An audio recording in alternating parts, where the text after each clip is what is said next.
The purpose of this lesson is to learn about the principles of object-oriented programming, including classes and class diagrams, public and private access, ways to organize classes, instance methods, static methods, how to use objects, composition, using GUI components as predefined objects, and the advantages of object-oriented programming. Object-oriented programming, which is abbreviated as OOP, allows us to think differently about our programs. Instead of doing a procedural language where we go through one step, then another step, and so forth, and we have to do the steps in a particular order, what we can do with object-oriented programming is use things like GUI interfaces where we can react to events. So maybe I have a form that has buttons on it, or I have something that has a timer, and I'm waiting for a particular event to occur. When the event occurs, then my program will react and execute a small portion of code depending on what I've actually interacted with. Some of the important features for OOP are classes, objects, polymorphism, inheritance, and encapsulation. A class is a particular object or a group of objects that have similar attributes. Now you can think of a class as being like a blueprint. So I don't really have a house built when I have the blueprint. I just have the plans to build one. But I can use that to actually build a house. Now if I use the same blueprints to build two different houses, they're not going to be identical, but they will have a lot of attributes that are in common.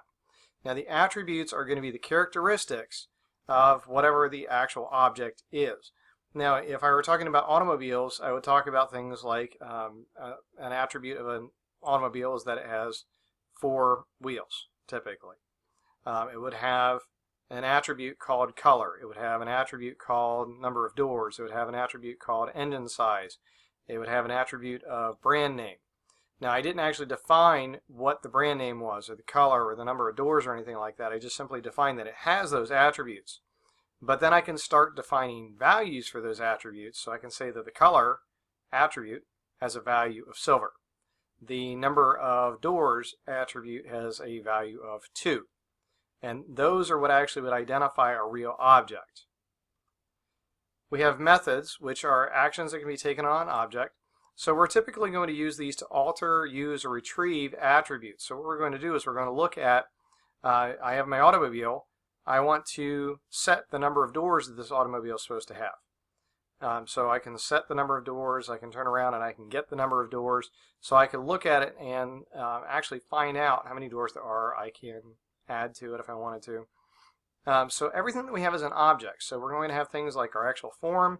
We're going to have buttons, we're going to have text boxes, we'll have labels, but everything is an object, and every object belongs to a higher class.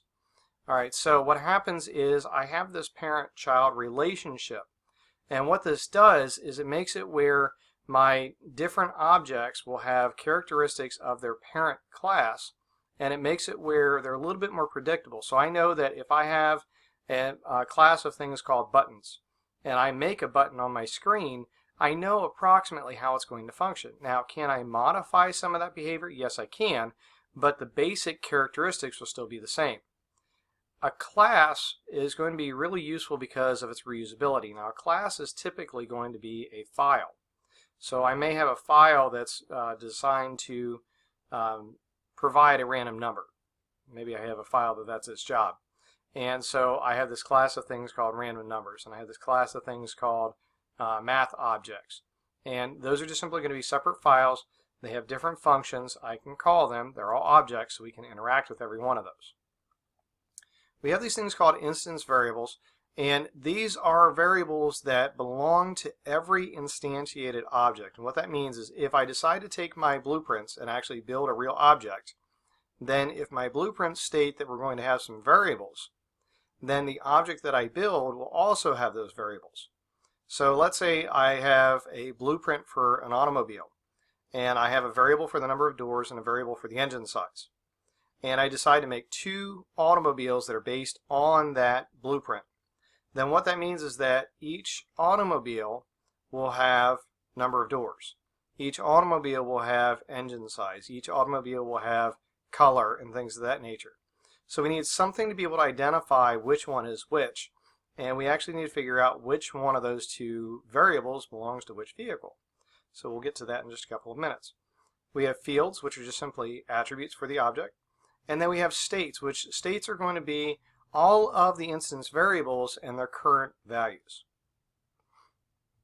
All right, so class objects, these are going to be things that have methods that are associated.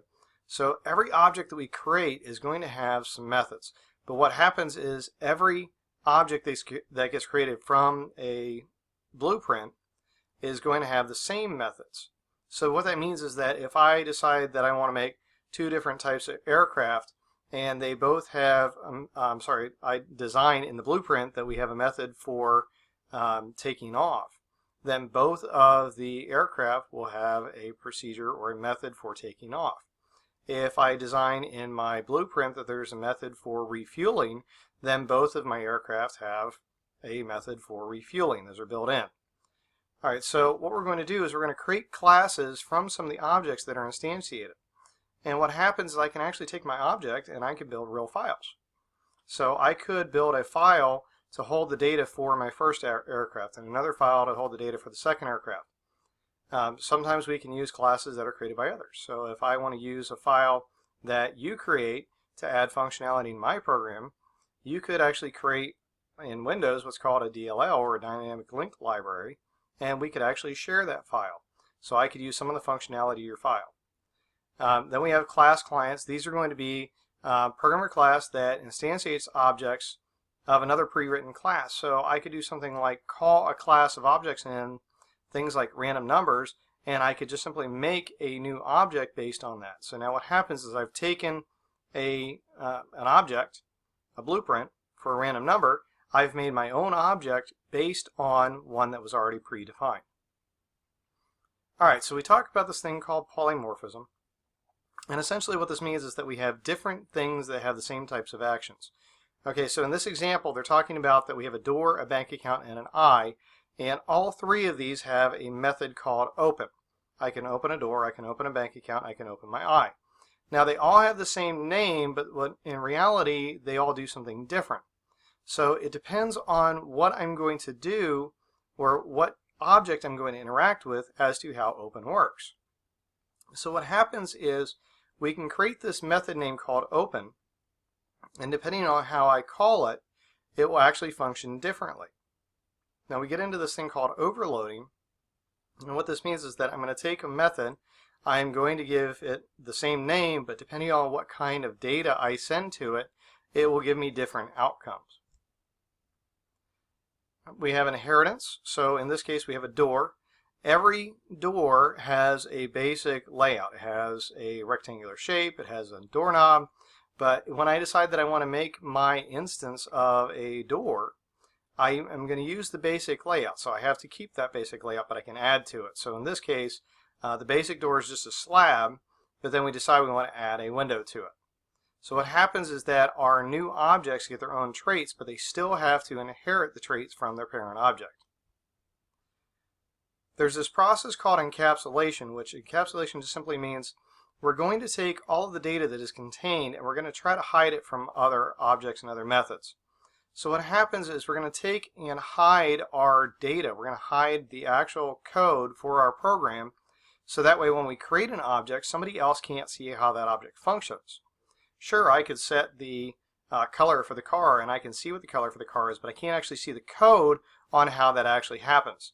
This is called information hiding, and essentially what this means is that if I'm making a class, other classes and other methods should not be allowed to see or alter my attributes. So only the method that actually called that or created the object should be the ones that are allowed to modify it. We have a class, which is a category of things. We have objects which are specific instances of a class. And then we have this thing called a class definition. So this is actually going to be our layout, so our blueprint for the actual class. And essentially all that it is code. So we're going to type some lines of code that define what it contains, what kind of attributes it has, what kind of modifiers it has. So how do we add values, how do we retrieve values, how do we modify values. And essentially there are three parts. There's going to be the name, some sort of data, and then methods.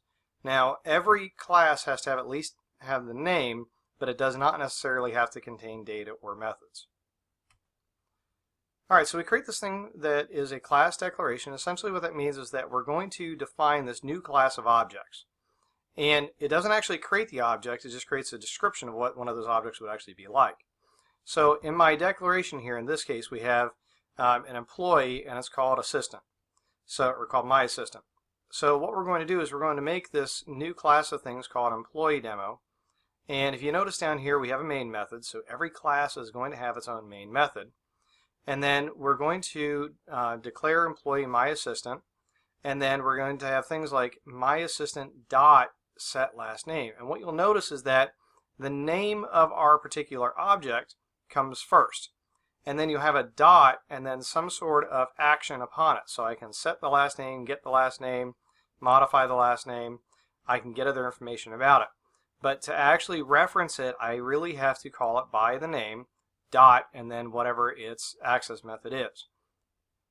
Alright, so what I want to do is I want to set the person's last name to Reynolds. I want to set their hourly rate to 16.75, and then we're going to output, and if you notice, the output just simply looks like my assistant dot get hourly wage. And if you notice the parentheses here, it's a method, and the method is something part of this actual my assistant. So what we're going to do is we have to define what that actually is. We're going to use this thing called universal modeling language, and we're going to create what's called a class diagram.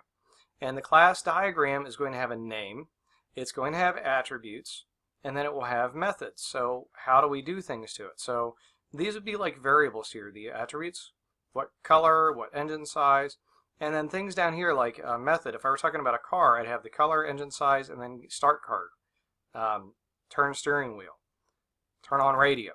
So those kind of things would be our methods that we can do upon it. The point of this is actually to be able to identify all of the stuff that is contained in a graphical form that anybody can just look at and see exactly how the class works. Alright, so we have our employee. Here's our class object. Our employee has three attributes. We have last name, hourly wage, and weekly pay. You'll notice they have a data type, so our last name is a string, our hourly wage is a number, and our weekly pay is a number. We are going to have some methods that we can do to this person, so we can set their last name. And when we set their last name, you'll notice here that we're going to set the name as a string, and then it also has an access modifier. So it's a void, which means this is not going to return any data. When we set, what we're doing is we're trying to set these variables up here. Alright, so we're going to set the hourly wage, we're going to call it wage, and then that will set this. We're going to get the person's last name, which would allow us to see what their last name is. We can get their hourly wage, get their weekly pay, and then we can also do this calculate weekly pay, which is going to be a method that will actually perform some sort of calculation to figure out what the weekly pay is. Alright, so what it actually looks like in the pseudocode over here is that our class employee has a string called last name, it has a number for hourly wage, it has a number for weekly pay, and then if I want to set the person's last name, it has its own little method right here, so it's its own little section of code just to set the last name.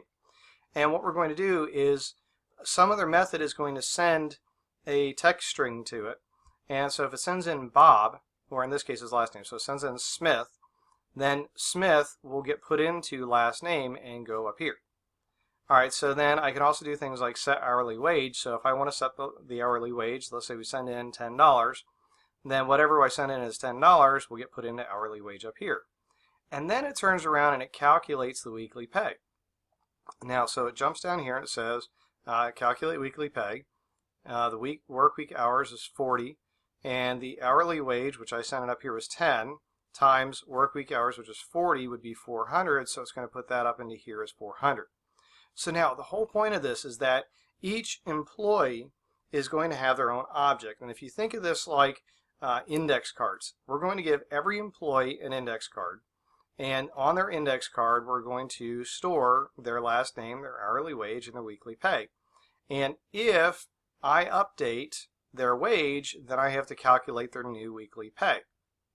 So what it does is I'm going to just simply have the card, I'm going to stick it in a Rolodex or something else to just keep track of it, and when I need that card, then I'm going to look at that card, and it'll be something like Bob Smith And then if I want to look at Bob Smith's information, I could see things like Bob Smith has a last name, or Bob has an hourly wage, or Bob has a weekly pay.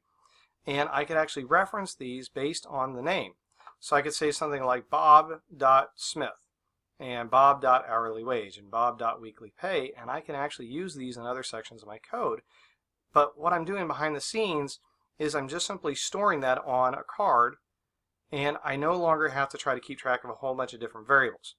If you think of this in our procedural language, if I wanted to do something like this, then what I would have to do is I'd make an array to hold the name, and I'd make another array to hold their first name, and another array to hold their hourly wage, and another array to hold their weekly pay, and I had to somehow associate those arrays together, and if I messed up one of those arrays, it completely breaks the relationship. In this case, because I'm making objects, I'm putting all their information on one card and just setting that card aside.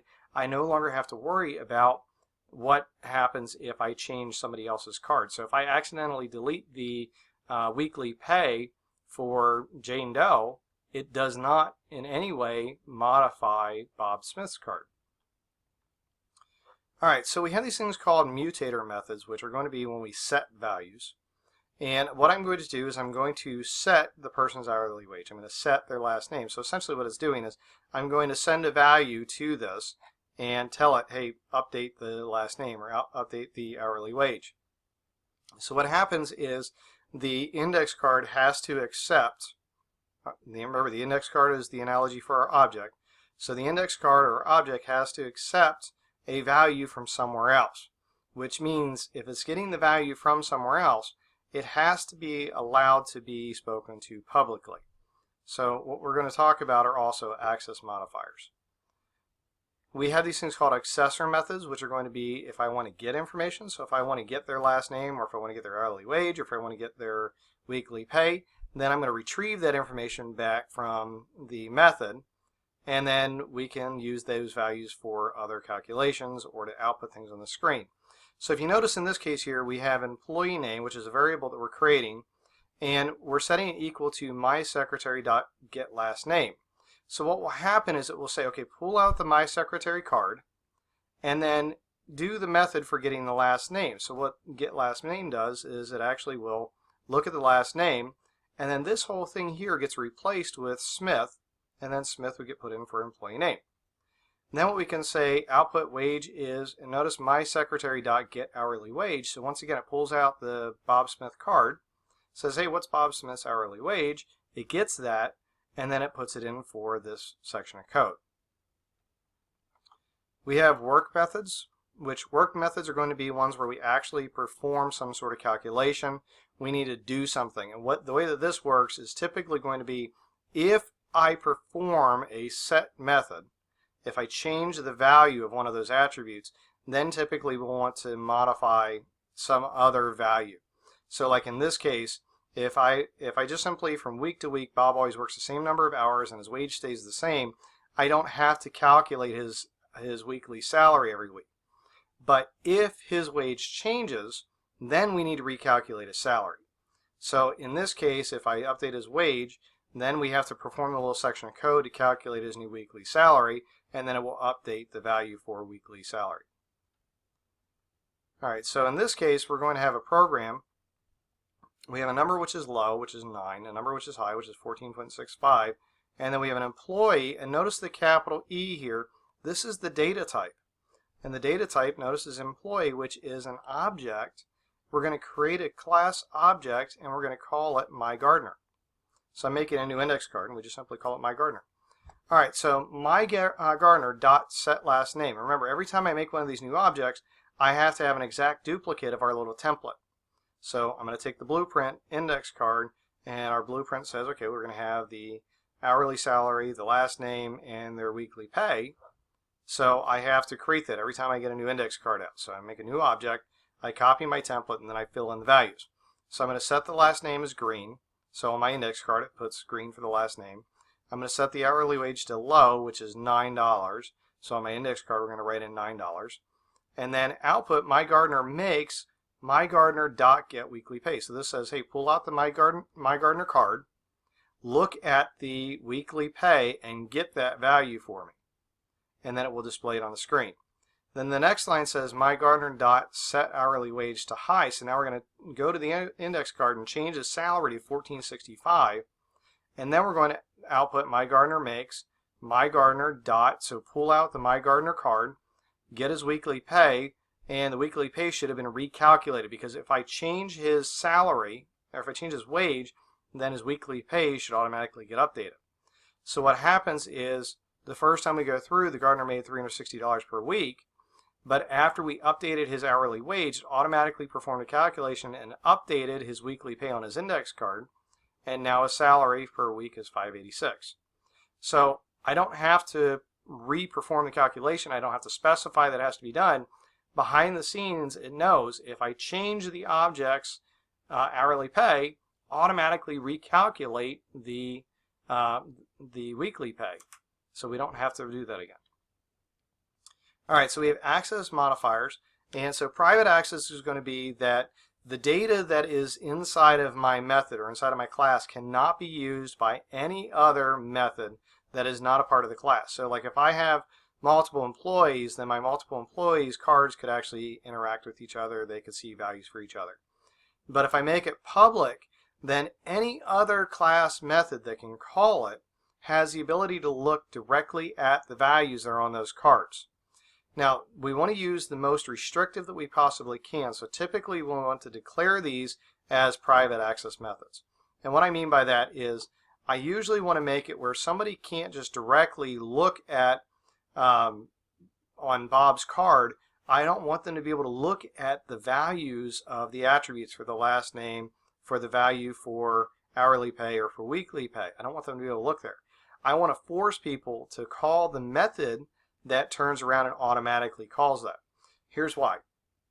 If I were to allow somebody to update Bob's hourly wage and they modify the value directly, then it would not automatically call that method for recalculating his weekly pay. So what that means is, let's say Bob made $10 an hour, 40 hours a week. He was making $400 a week then. So if 10 times 40 is 400, that means he makes $400 a week. But if I update his hourly pay directly, if I just simply go to the variable location and modify it where he makes $20 an hour, well, he should be making twice as much per week. But the problem is when I call his weekly pay, there was nothing that occurred that actually would modify his weekly pay, so he still makes $400 a week. But if I made it where you have to go through the set hourly wage, then what would happen is after you set his hourly wage, it will automatically call off the method to, or call on the method to recalculate his weekly pay. That value would get updated, and now Bob gets his full paycheck. Alright, so what we're going to do is we're going to use this keyword called private. And what we're going to do here is we're going to make all of our attributes private, but we'll make the methods for getting and setting the data in those methods, typically we're going to make those public. And then things like this down here, we have this work method where it calculates the weekly pay. This will also make private. So I want other methods to be able to get and set the hourly wage, but I want to force you to do it through these methods. I don't want somebody else to just automatically recalculate the person's pay, and I don't want somebody to be able to directly modify the value of these locations up here. Alright, so what we're going to do is we're going to specify things that are private and public. And the way that we do that is in our class diagram we put a minus sign here by things that are private, and then we put a plus sign beside things that are public. And notice this one here is a minus sign, so that means this is also private. Alright, so we need to organize our classes somehow. And so what we need to do is we need to somehow make them that they are self-documented. So if I have a class of objects to keep track of my employees, then I need a class of objects called employee. And I'm typically going to make it a singular noun because it's simply going to be the name of that one instance of the class. So I'm going to make a new employee called Bob. So what I want to do is I want to make my class called employee. Alright, so what we're going to do is we're going to place our data fields in a logical order at the beginning. We're going to place our methods and our access methods and so forth in some sort of logical order. And the most ordinary way to do this is we put the get methods together, we put the set methods together, and then we put all of our work methods. And then what we do is we put everything in alphabetical order. So we'll have things like get first name, then get last name, set first name, then set last name, and then things like calculate pay. And what we're going to do is we're going to put those so that the gets are together, the sets are together, and our work methods come last. But like I said, they're all in alphabetical order in those sections. All right, so what we're going to do is we're going to have every object has an instance. I'm sorry, every object that is an instance of a class has the same data in it. So if I look at the class diagram for student here, I will see that every student has a grade point average. It is a private attribute, which means nobody else can directly modify this. It is a number data type. And we have a get and a set method, so I can set the grade point average. It's going to accept something that it calls GPA as a number. It is a void, which means nothing gets returned from this. There's a plus sign over here, which means it's public. Then I have a get grade point average, and notice we're not going to put anything in here because we're trying to simply get something out of it. And then it is public, and it will return something that is a number data type. All right, so in the pseudocode it would look like this. So we have private number grade point average. This is our declaration for our variable locations. We have a method for setting the grade point average, and it pulls in something that is a number data type, and it calls it GPA. And then it takes GPA and sets that as grade point average. So it modifies this. Okay, so if I want to get the grade point average, I call this one, and it just simply returns the grade point average. So it looks at whatever's here and sends it back to whatever section called this. All right, so I'm going to create 3 students. And in this case here we have student, which is 1 sophomore, 1 junior, and 1 senior. And what we're going to do is, if you notice over here, we have 1 sophomore is 2.6, 1 junior is 3.8, and then 1 senior is 3.4. This is their grade point average. So what we're going to do is we're going to say, hey, 1 sophomore dot set grade point average 2.6. And what it's going to do is it's going to make a card for 1 sophomore, and it will put 2.6 into the variable location for the grade point average. Then this line says 1 junior dot set grade point average. So it makes a card for 1 junior, and it sets the grade point average to 3.8. This line says 1 senior dot, so it makes a card for 1 senior, set grade point average, and then it sets the grade point average to 3.4. The thing is that we need to keep track of memory when things get passed back and forth. So when we're passing these values, what can happen sometimes is the values will actually get mixed up a little bit. All right, so in this case, we're going to take 1 sophomore dot set grade point average 2.6. All right, so what happens is in the method, it will pull in set grade point average for 1 sophomore address 2.6. The thing is that notice we have 1 junior address, 1 senior address, and what we're doing is we're taking the memory location for our objects. So we're going to open up the card and load the whole card into memory.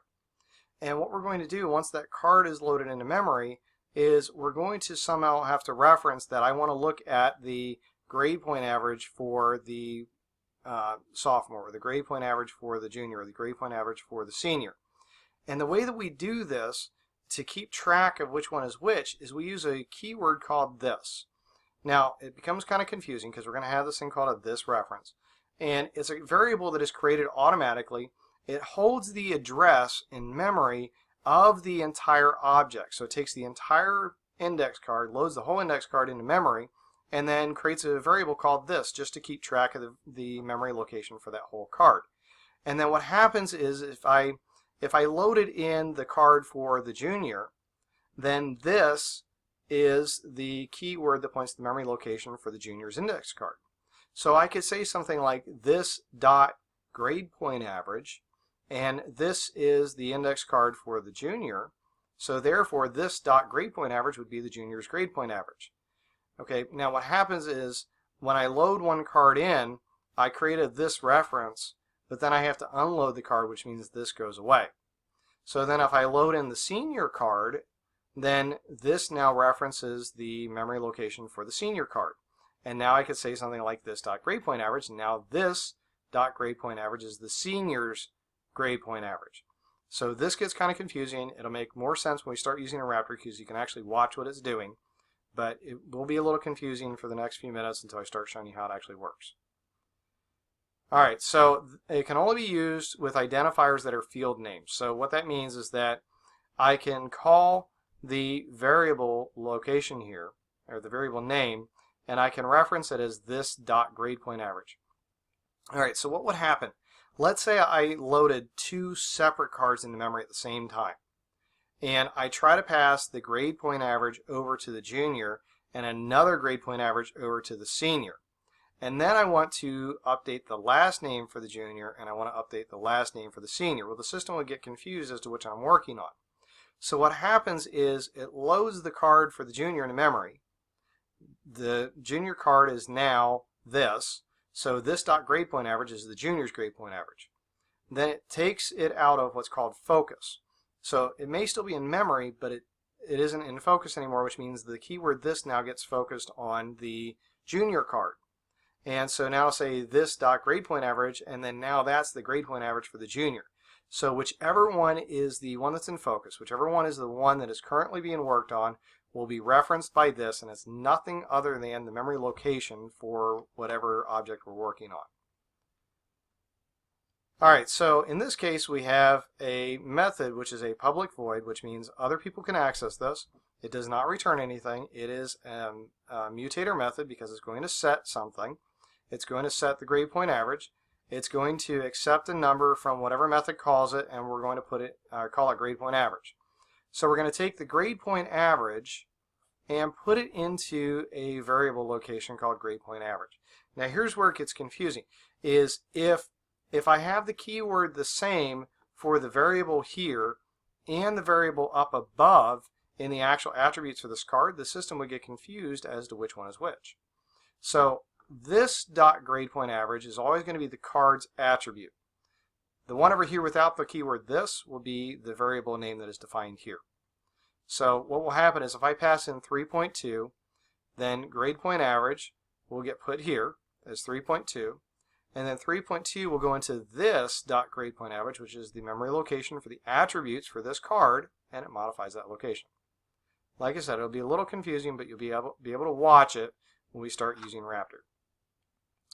Alright, so what happens is if we use method names that use completely different variables from our attribute names, then we usually don't have to use the this reference. But usually for good measure we use it anyhow just to make sure that nothing else gets called that we didn't really expect to happen. Alright, so what happens is after you create a class, all of the objects are going to be instantiated. Excuse me, we can use objects just like other data types. Remember, our data types are things like numbers and strings.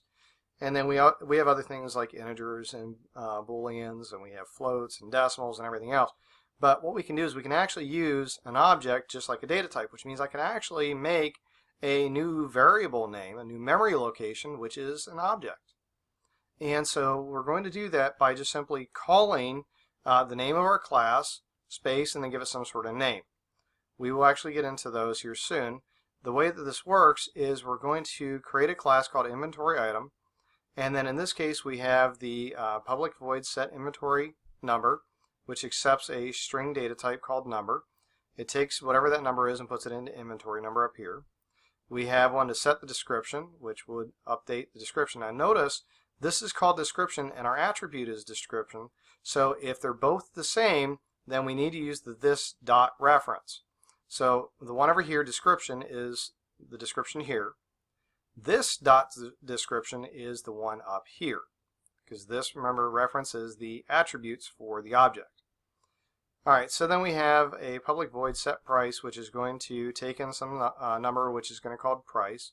And if the price is less than 0, then this dot price is going to be 0, so that way you can't pass in something that's a negative value. Otherwise, if it's greater than 0, then the price that came in would get put into this dot price. Remember, this dot price is the price up here in the attributes. Alright, so then I have another string here for getting the inventory number, which returns the inventory number. Another string for getting the description, which returns the description. And then another one for getting the price, which returns the price. Alright, so the section of code that we want to declare to call this, we're going to create a new inventory item. And notice inventory item was the name of our class. Alright, so what we want to do is we're going to create a new inventory item, and we're going to call it oneItem. So what I'm saying is take the blueprint, make a new card from the blueprint that is inventory item, call the new card oneItem, and then put that card into memory. Alright, so now I can take oneItem, dot, and then we have set inventory number. So oneItem has a method for setting the inventory number right here. We're going to take oneItem, which is our card that's loaded in memory, dot set description, and we're going to pass this value to it. We're going to take oneItem, which is our card loaded in memory, set the price to this. And then what we can do is we can display the item, and what are we displaying? We're displaying oneItem. And if you notice, oneItem here is the name of our entire card. Okay, so what happens is we need to have a method that is responsible for displaying the contents of this card. Alright, so we have a method here called displayItem. It is a public method. It's static, which means I can call it directly by name. It is a void, which means nothing will get returned from it. And it will take in something that is called an inventory item. So it takes a class item called inventory item, and we're going to call it item. And we have our own declarations here. So we have a tax rate, we have tax, we have the price, we have the total. And we're going to output things like item.getInventory number. Now, the thing you need to realize here is this item is actually oneItem up here. So this down here where it says item.getInventory number is the same thing as me saying up here oneItem.getInventory number. So it's just simply another alias for our card. So our card's still loaded in memory, we just give it another name. Our applications actually get a little bit more involved. We will start building some of these in just a couple of minutes. We also have this capability of composition, which means that we're going to take one class object and use attributes inside of another class of objects. Now this is what's called a has a relationship, because one class has an instance of another. So like I could have things like a car that has a subclass of objects. I'm sorry, let's start over. I could have a class of automobiles that has a subclass called car or a subclass called pickup truck. And they're going to have attributes that are pardon me, that are related to each other, but our car is also going to have additional attributes that are not related to the entire automobile industry. Now what happens is this makes our job a little bit more complex. The object-oriented programming language, we have a whole bunch of these predefined classes that are built in, and sometimes we have to mix them together. So when we get into doing other programming languages, you'll notice that sometimes you have to put one class inside of another class to perform a specific method. And all of this stuff is stored in what are called libraries that are freely available to us. It just makes our job a little bit easier, but behind the scenes it's actually fairly complex. We're going to start building what are called GUI-based programs, which means we'll have a form with buttons and text boxes and so forth. And one of the things that's nice with it is that you can just click on things, you can make it pretty, you can make it do things fairly easy. But when you actually build the program and use these GUI-based object classes, sometimes it actually will make our job more complex. Sometimes it will actually make our job harder. It'll take longer.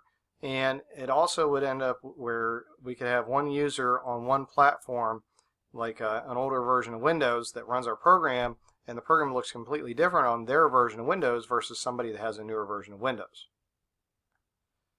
So we're going to start using a visual development environment. Now this is going to be, it's called an IDE, Integrated Development Environment. And in this case we're going to be using C# later in the semester. And the actual environment that we'll be using is called Visual Studio. Now this is going to be an environment that allows us to use classes that are predefined for us. It'll allow us to use objects that are predefined for us. And what we have to do is just figure out which ones we need to use and how to actually use them. So what happens is we have all these different classes and objects that are already created for us, which would save a significant amount of time. Could you imagine every time you created a button that you had to define what a button looks like, how big it is, what color it is, the bevel that's on the sides because we have those little shadows that are underneath to make it look like it's 3D, the text that's on it. If you had to declare every single little thing for every button you make, it would take a long time to build every single program. In the case of Visual Studio, those are already going to be built for us. Now what happens is I'm going to make a button and put it on my form. And when I make the button and put it on my form, it's going to function just like every other button does, because the original blueprint version of a button has a declaration for how it should function, which means that any buttons that are based off of that will have those key characteristics, plus maybe some other things that I define, like maybe I resize it, or I give it a different color, or I give it a different name, but behind the scenes it's still a button that functions the same way as the original blueprint occurred. We are going to start building some programs using object-oriented principles, and to do that in Raptor I have to come up here in Mode and change this to object-oriented. Now what it will do is it'll give me a new tab called UML, which will allow me to make my class declarations. So I'm going to make a new class of objects, and in this case I want it to be actors, and the way I made it in the new class was this little button right here. When I click on this, you notice I can rename it up here, so I want to call this actor. Now it has an access modifier, which is public. It has a modifier here, which so I can actually say it's abstract, sealed, static, which we're not going to use these right now. But what I want to do is I want to modify this so that we have attributes and then we have methods. I double clicked on it, and now what I want to do is I want to create new fields, and those are attributes. I can make new methods, so those are things like how to get and set the first and last name or whatever it is, and then constructors, which we will use more later. So the first thing I need to do is for each actor, I want each person to have a first name and a last name. So I'm going to say first name, and their first name is going to be of a string data type, and if you notice here it defaults to int, and I don't necessarily have other ones in here unless I have built another program recently. Alright, so if I don't see one here, then what I have to actually do is type it in. So I type in the string, and then now I have a string data type for first name, and this is my first attribute. So it's private string first name. Private means that somebody else can't call it directly. String is the data type, and first name is the actual type of data. Alright, so the next one here is private int new field. Well, I want it to be the person's last name, so I'm going to say last name, and once again it's a string, and if string doesn't show up in the list, like I said, you just have to type it. Once again it's private, so that way somebody else can't modify their last name directly. I want to make another one, and this is going to be the person's age, which this case is going to be an integer data type, which is private, so this is actually okay. So now what I have is I have their first name, their last name, and age, and these are not in alphabetic order, but to do that what I can do is I can click the sort button over here, and that will actually sort them, and it looks a little nicer because now age, first name, last name, they're in alphabetic order. Alright, so those are my attributes for each actor that we have. But each actor, I want to be able to update their name. Now, because I made the age private, and because I made the first name and the last name private, nobody else is allowed to change their age, their first name, or their last name. So if I make a card for an actor number 3000, then that actor right now can never get a first name, that actor can never get a last name, and that actor can never get an age. I didn't provide any means to put that information in. So what I have to do is I have to create a new method here to set the person's age. So what I'm going to do is I'm going to make a new method for set age, and usually what we'll do is it'll be the word set and then what is the variable that I want to manipulate. So set their age. Now this is going to be a void, which means nothing gets returned to whoever calls it. We're just simply going to say, hey, update whatever their age is. Remember, we're making the index card. Alright, so the thing is it's public. Anybody else can call it. Void, nothing else gets sent back once we update it. And here it's called new method because I haven't done anything. So if I just click somewhere else, that will update. But what am I sending in? And what I'm sending in for the age is something of an int data type that will go into age. So if I call this method and I pass in 38, then what it will do is it'll take that 38 and update age here. Alright, so that's the first one. The next one I want to do is I want to set their first name. So set first name. It's once again going to be a void. And when I come up here, I get their first name. So what am I going to do is I'm going to pass in a string. String. And we're going to call it first name. And it could be the same name as this down here, or it could be something else. I'm going to make it the same name because I want to show you how this reference works. Alright, so there's our set the first name. So then the next one is set last name. And once again, we need to specify up here what we're going to send in. So we're going to send a text string, and we're going to call it last name. All right, so then I also want to be able to get the person's age and get their last name and get their first name. So I'm going to make a get age. Now in this case, it's not going to be a void. In this case, what it's going to be is it's going to return an integer data type.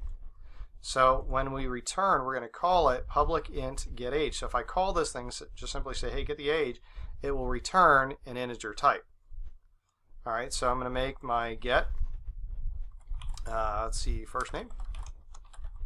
And this one's going to be a string return type. So we'll select string here. And then I need to make another one for getting their last name. So get last name. And this one, once again, is going to be a string data type. And so there we go. So that's all of our stuff. So we have an attribute for the age, for the first name and the last name. We have methods for setting the age, setting the first name, and setting the last name. Remember, these are called mutators. And then these are accessor methods. We want to access the data that's there. So we're going to get their age, we're going to get their first name, and get their last name. And we can call information from this. So if you go back to the analogy of a postcard, of an index card, on the index card, it will have three things for the actor. It will have their age, it will have their last name, and their first name. And that's what's on the card. And then the card also has instructions for if somebody wants to update their address, their age, or somebody wants to update their last name or their first name, what else are we going to do? All right, so in this case here, we're done. We have our object, and you'll notice that we also have a new tab up here, which is our class tab. And on our class tab, you will see that we now have tabs for each of the methods that we created. All right, so what I want to do is I want to set the person's age. Now what happens is we're going to pass in something like 35. And when we pass in 35, we have to put it into some sort of name or some sort of variable location. And then what we want to do is we want to put that into the age variable. Okay, so what we're going to do is we're just simply going to make it where you pass in a number, we take the number that you pass in, and we're going to stick it over here into age. Sometimes you have something that happens like this where you see I have a start and an end in a set, and our sets should all show something like this where it says start and then in and then first name, and in this case it's in and age. Well, for some reason last name doesn't have anything coming in it, and that's not right. It should have something. So what I need to do is come back over to UML, and you notice that set age has a value listed, set first name has a value listed, but set last name does not. So what I need to do is go to set last name, and inside of here I need to fix it. So it's going to be a string data type, and we're going to call it last name. And for some reason it doesn't always keep it. Sometimes you have to press enter, sometimes you have to press tab. But what you want to make sure is that when you close, that this actually shows under your sets that they all do something. All right, so now if I come back over to actor, for age, set first name, and set last name, they all have something coming in. Alright, so what I'm going to do is I'm going to pass in a value for the person's age. And if I pass in 35, right here is age, I want to take this value 35 and put it into age over here. And the way that I'm going to do this is I'm actually going to make an assignment. And my assignment is just simply going to be that whatever comes in from age gets put into here. Alright, so what I want to do, I guess first thing is save now. So we're going to save this under our class. So this is 10 underscore number 1. So what I want to do is I want to take this age here, and we're going to save it in age over there. Well, okay, so what happens is if I do something like set age to age. Okay, now what happens is I'm going to take whatever's in age and put it in age. So what that does is it takes this age, puts it here, so 35, and then just sets age equal to 35. Alright, so these are all the same age. But I haven't touched this one over here. So the way that I touch the one over here is by using the this keyword. And so what I'm going to do is I'm not modifying age, I'm modifying this dot age. And if you notice when I do this dot, I have all of these things that are available to me. So those are what are available by this. So age is one of the available things, so I'm going to call it age. And so what it's going to do is take age here, 35, and put it into this dot age, which is the one over here. All of these are this. So I have a this dot age, I have a this dot first name, and a this dot last name. So when this card actually gets loaded, these become the this reference. The value that comes in here gets put into the reference over here. You'll be able to watch this happen in just a minute. All right, so same thing with the first name. I'm going to make an assignment here. And once again, I want to modify the reference over here for the first name. So this is our this dot first name. So I'm going to set this dot first name equal to first name. All right, same thing with our last name. I'm going to set this dot last name to last name. Okay, so last name here, if I send in Smith, goes here, and then it would get put into this dot last name, which is the one over here. So the this dot reference is going to be the one for our particular index card. Okay, so get the age. I want to get the age of the person. And so what we're going to do is we are going to simply return some data. And so what we're going to do is we're just simply going to state that if the user wants to know the person's age, then we just simply return that back to them. You will notice that we have a new symbol over here. We actually have a return. Now our return is going to go in here and watch what happens to the line between start and end. It actually flat out interrupts the flow of the program. When we return something, we never make it to end. We just get to here and then we just simply go back to wherever we were to begin with. Okay, so what I want to do is I want to return something. Well, what am I returning? I'm returning, in this case, their age. And notice when I typed in age, now it says return age. All right, so now what I want to do is I want to return first name. So I'm going to return first name. And then I also want to return their last name over here, so we're going to return last name. And so now I have the methods for setting the age. So we get a number in, we put it in this dot age. We have for their first name, we set it, so we get a name in, we put it in this dot first name. We get a last name, so we take their last name and put it into this dot last name. We can get their age, we return the age back. We can get their first name by returning their first name, and we can get their last name by returning the last name. So the question is, why did I go through all of this work to do this when I could have done this with some variables? And the answer is, I can now create as many actors as I want without any more code, and I don't have to specify a whole bunch of variables for them. Alright, so the question is, how do I actually make an actor? So I'm going to go back to my main method here. And what I want to do is I want to make some actors. And I'm going to make two different actors. And the way that I do that is I'm going to make an assignment. And remember, our actor is now a data type that I can use. And what I can do is I can create a new actor based off of that template and just give it a new name. So what I'm going to do is I'm going to create an actor, and I'm going to call it actor1. And what am I setting that equal to? Well, I'm setting it equal to a new, which is a keyword, and then actor. And what happens is I now get a new actor, which means, hey, look at this template over here, and make a duplicate copy of it and put it into a new index card called actor1. All right, and so what I'm going to do then next is I'm going to make another actor. I'm going to call it actor2. And this is going to be another new actor. So I now have two actors. Now, if you watch what happens when I run my program, notice I have classes over here. And I have our actor data type. It has static variables. But now when I come down here to actor1, it creates a new actor. And if you notice, my actor has a memory location. This is actually a random number for this actor. In this case, is going to be the location memory for it. And so actor1 references this memory location, so the card is located in this memory location.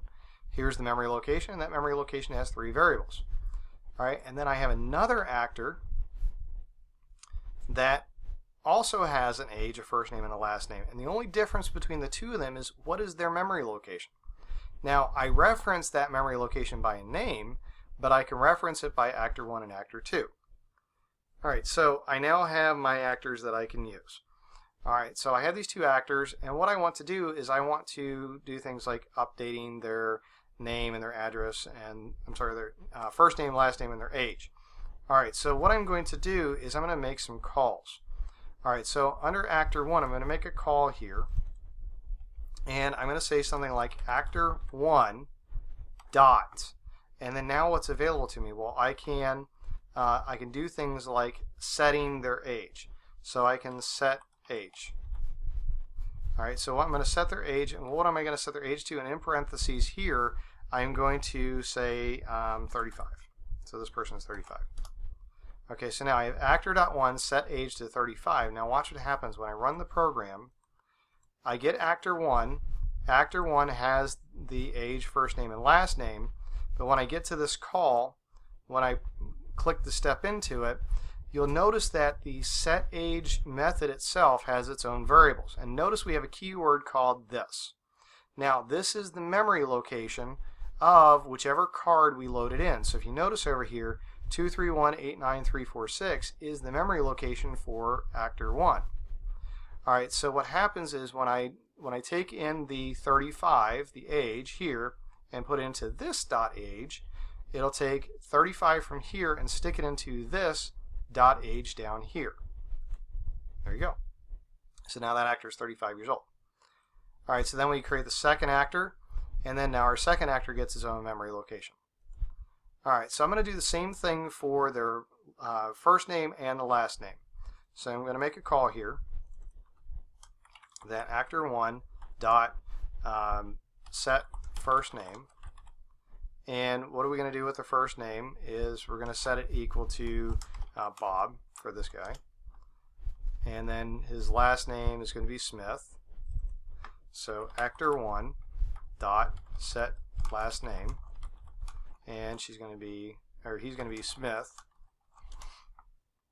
Actor 2 we want to call, and we're going to say actor 2 dot set age, and how old is this person? 21.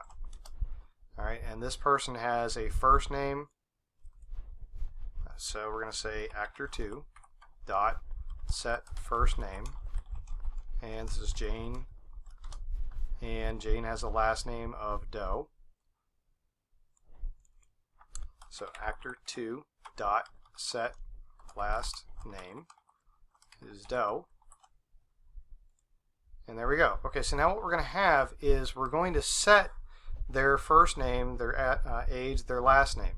So as I go through, I have actor 1 that I created, which has this memory location.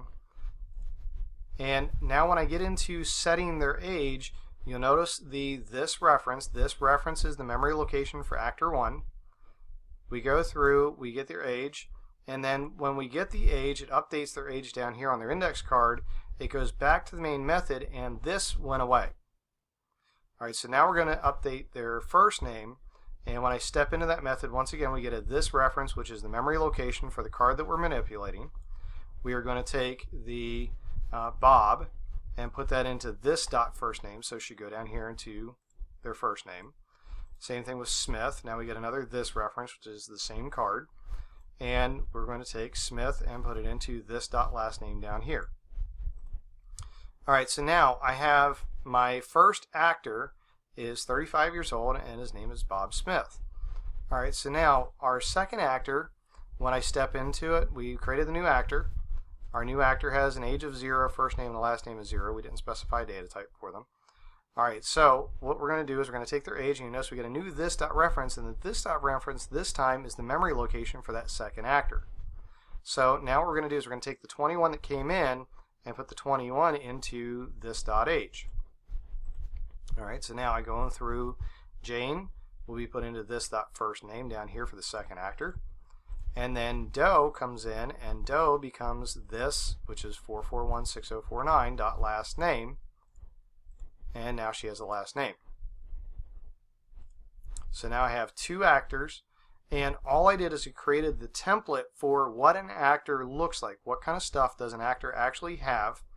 And the way that I'm doing that is by simply specifying that the actor has an age, the actor has a first name, the actor has the last name, and how do we update the first name and the last name and the age, and how do we get the first name and the last name and the age. So all I have to do is specify that they have those attributes, how to update them, and how to retrieve them, and now I can make an unlimited number of actors by using the exact same layout that I'm doing right now. Alright, so I want to do some more things, like I want to get the person's first name and their last name. Alright, so what I'm going to do is I'm going to do an assignment here, and my assignment is going to be, I'm sorry, I don't want to do an assignment, I want to do an output. And I'm going to say something like actor 1 is, and what I want to do is I want to get their the first name. So actor 1 dot get first name. Okay, so what I'm doing is I'm getting the person's first name by calling the actor 1 dot get first name. Now I can only do this after there's data actually in there. So we go through the program, we set their first name, set their age, we set their last name, do it for the second person. Okay, so now we have Jane Doe and we have Bob Smith. Now what you'll notice is that in our memory somewhere we have both of the actors loaded, which means I have the stack of index cards that's available to me. And now once I have this data here on the index cards, I can call it directly. So actor1.getFirstName is going to look at the method that's responsible for getting the first name for actor 1, which actor 1 was Bob. So what will happen is it goes to the section of code for getting the first name, and notice that this reference is now going to be actor 1, which is Bob Smith, and it's responsible for returning the first name. And so the question is, what did I not return? We have return first name. Actually, I have to return this dot first name. Alright, so I'm going to modify this so that it returns this dot first name, because remember, it's the memory location for the card. Okay, so now if I try to run the program, I load in for my two users.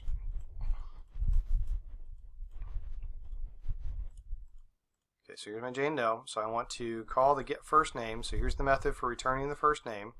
We're going to return this dot first name, which is going to be Bob down here. And then you notice actor 1 is Bob. So what that means is I have to go to actor, and I'm going to have to change that for all of my gets. I also have to return, I have to stop it first.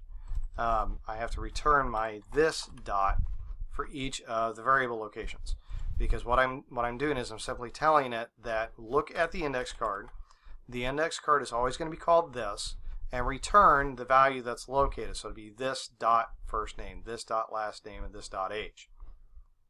Alright, so I can do things like get the first name, I can get the last name, I can get the age. And so now what I can do is once that information is loaded into memory, once that information is on the index cards, then I can reference them directly. But to do it, I have to do it in the name of the card, dot, and then whatever method I want to actually interface with. So in this case, it's going to be, I want to get information out of it. So to set information, I need to do a call. Once the information is already set, to get it, then I can use assignments, I can use outputs, and now I can just reference it directly because our gets are just simply returning information. I have one more thing that I want to do with this, which is in my UML, I want to add what is called a constructor. So I'm going to click this new constructor here.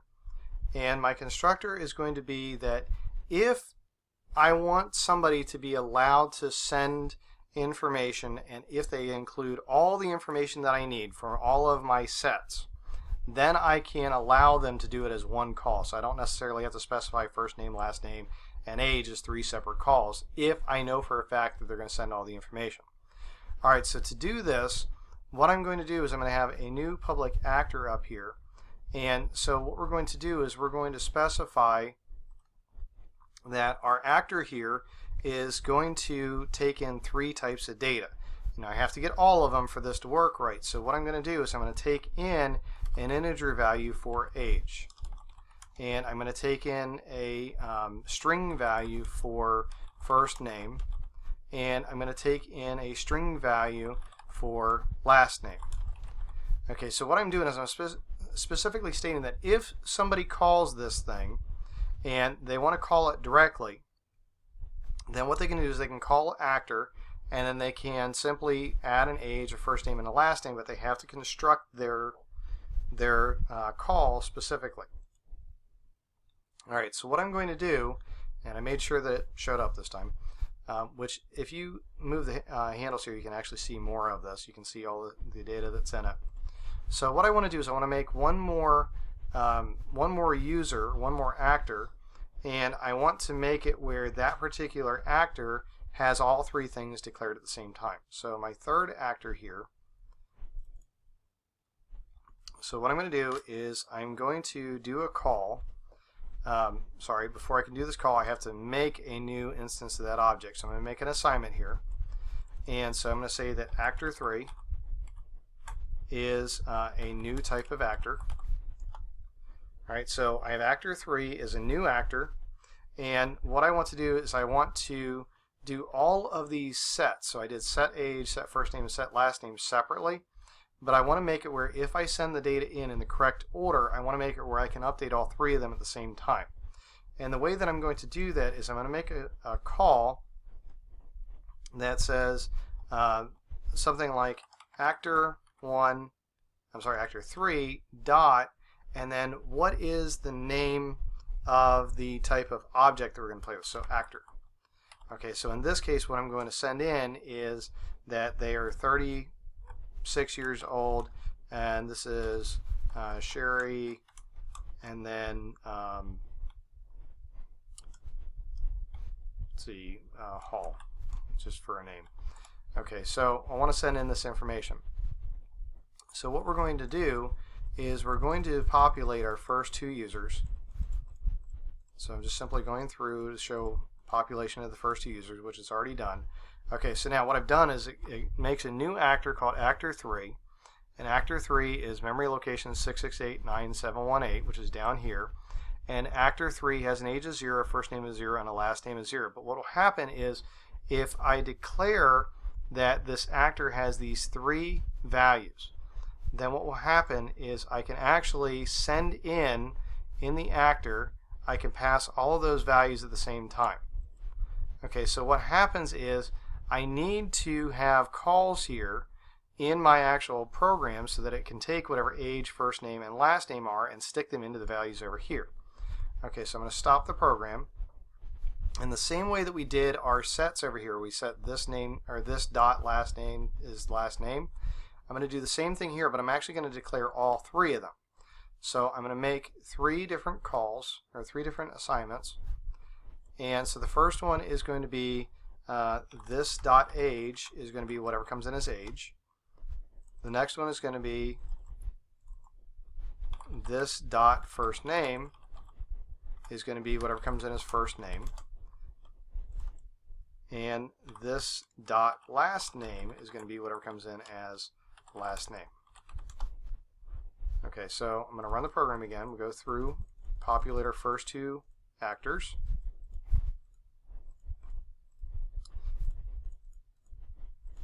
Okay, so now we have our first two actors are declared. We're going to make our actor 3, and it's going to be a new actor. So now we get actor 3 is 6985697, which is this person here. Okay, so I'm going to pass 36, Sherry, and Hall over. So 36, Sherry, and Hall. If you notice here, age is 36, Sherry is first name, and Hall is last name. So what will happen is when I go down through here, age of 36 will get passed into this age. And then our first name of Sherry will get passed into this dot first name. And then last name of Hall will get passed in as this dot last name.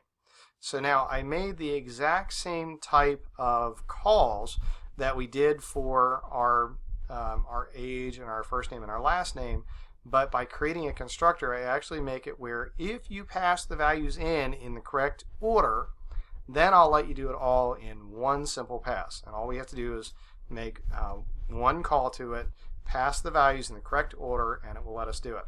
Now, the benefit of doing this is it's shorter, but if I want to update just the last name, let's say she gets a new last name, I have to pass all 3 values back to be able to change just her last name. If I do this kind of call, then I can change just her last name without affecting any of the other memory locations. In this lesson, you learned that classes are the basic building blocks of object-oriented programming. We learned that they describe what objects are and that each object is an instance of a class. Our class fields are our variables that hold data. Those are going to be our attributes for every object that we have. Every instance in a particular class possesses the same method. So if I have a method for getting the first name and setting the first name, then I'm going to have the same one for every single instance of that class. So every single actor that we had would have the exact same methods. We are going to use polymorphism, inheritance, and encapsulation. So we're going to allow the same method name to act differently depending on how we actually call it and what kind of object it's being manipulated on. Inheritance is that we are going to use that parent-child relationship, and encapsulation is where we can hide data so that way other sections of code can't directly modify our memory locations and they don't necessarily know how we update those memory locations. A class definition is just simply a set of program statements that lists all the characteristics of each object and the methods that the object can use. It can contain names, dates, and methods. We have data fields that have, our data fields usually have private access. We don't want other people to be able to manipulate our attributes directly. We use the class diagram to be able to illustrate the class features. They will typically have the class methods of set, get, and work. And the set is going to be our mutator methods. The get is our accessor methods. We use the minus sign for private items and the plus sign for public items. We want to make sure that our class diagrams are organized, that the data fields are typically going to be in alphabetical order, preferably by the type of method. So all of our sets will be together, all of our gets will be together. We're going to use the this reference to whenever we want to reference the value that would be located in the attribute for a particular object. And then our static methods do not require a this reference. Whenever we instantiate a class, we can use the objects just like we do any other data type, but we have to give it a name. Our classes can contain other class objects. When we use the GUI-based programs, we have libraries that are available to us, so that way we don't necessarily have to recreate all of the class objects that are already in there. We will use the visual development environment. In this case, we're going to use Visual Studio, and that there are a lot of advantages to object-oriented programming, such as I can create a new object for every single person that I have, or every single automobile, and I don't have to declare separate variables for every single one of them. I can simply create a new card for them, and each person has their own attributes and methods.